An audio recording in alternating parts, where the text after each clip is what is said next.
what we want to do in today's lesson is see if we can spruce up this sky. We're going to do that by getting another sky and replacing this one. So let's go to File, Open. Here's the sky right here. I'm going to hold the Shift key down and double click. That'll keep it from going into Adobe Camera Raw. I'm going to get the Move tool now. We have two images, the clouds and the house. I'm going to move the cloud image over to the house image. I'm holding the mouse down. When I get it, this image pops open and I let go, and now it's in there. It's a little bigger, so I'm going to hit Control T. That'll transform. Holding the Shift key down, that'll constrain this. Now in clouds, I'm not sure how much constraining you need to do, but let's put this somewhere, maybe in that neighborhood would be good. I'm going to double click. I could also click on the check boxes up there. Okay, now we got our clouds on top of our photo. The easiest and fastest way to get these to blend in, if the sky is white, as what we have, we go the blending mode here from normal to darken. So I'll click on darken and see how nice that did. All the trees popped in. We do have some clouds on the house. It's not perfect, but it's a good start. Now from this stage, I think we're going to add a layer mask. So the layer mask is right here. There's the layer mask. I'm going to click on that, and that puts the white box right here, which is what we call a layer mask. Okay. Now I'm going to get the gradient tool. I'm going to tap G on the keyboard. That's over here. Gives me the gradient tool. And which gradient do I want? Well, if we click on this little down arrow, those are all our choices. I want foreground to transparent, so I'll double click on that.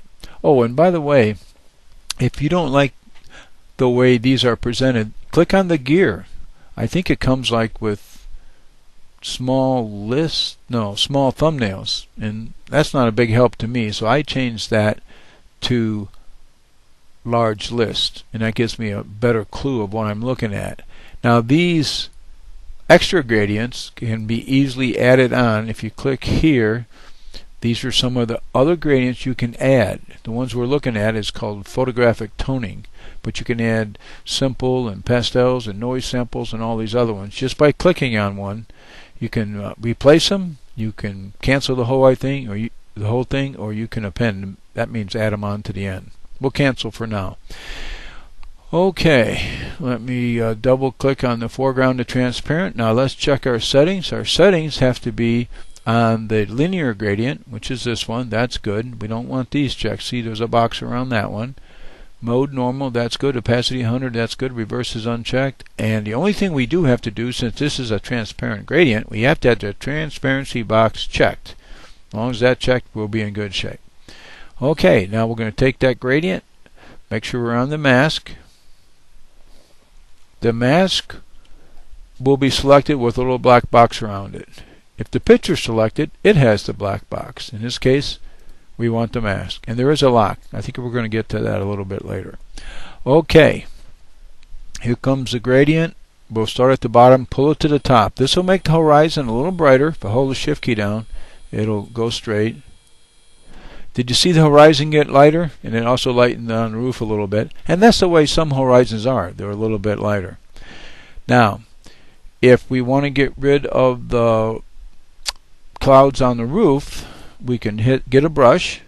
It'll be a black brush. There's brush. I got a brush. It's black. As I drag across here, let's check the flow. 100%. Opacity 100%. That's good. Now we're just removing any clouds that might be on the roof. Now you might want to leave a little clouds on the roof because there might be a reflection from the clouds on the roof. That's up to you.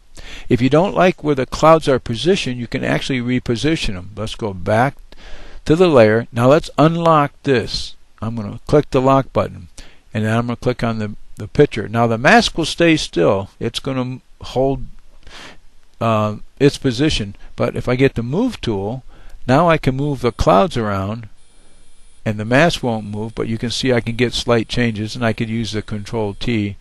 If you like those clouds better, you can go with that, or you can have the blue sky. That's up to you.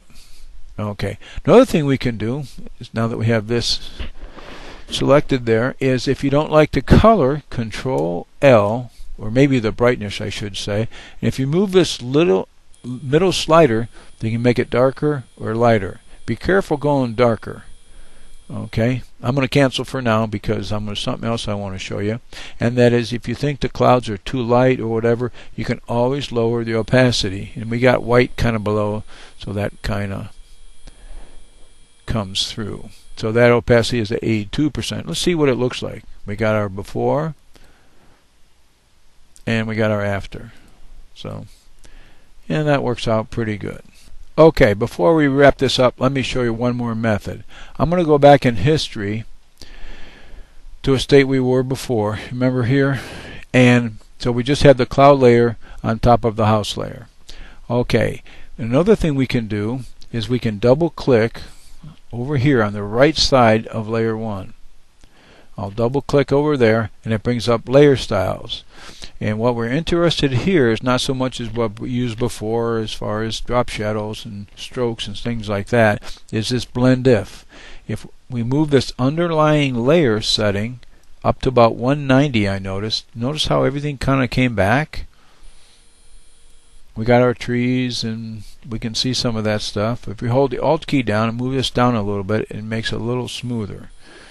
So that's another way of doing it, using the blend if. And I also noticed if I change this to darken like I did before, that helps a little bit too.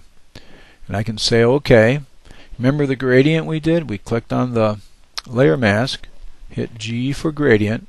The settings would all be the same, so we don't have to worry about that. I'm going to pull a gradient from the top to the bottom, hold the shift key to keep it straight, and that lightens the horizon. Also kind of fixes the house.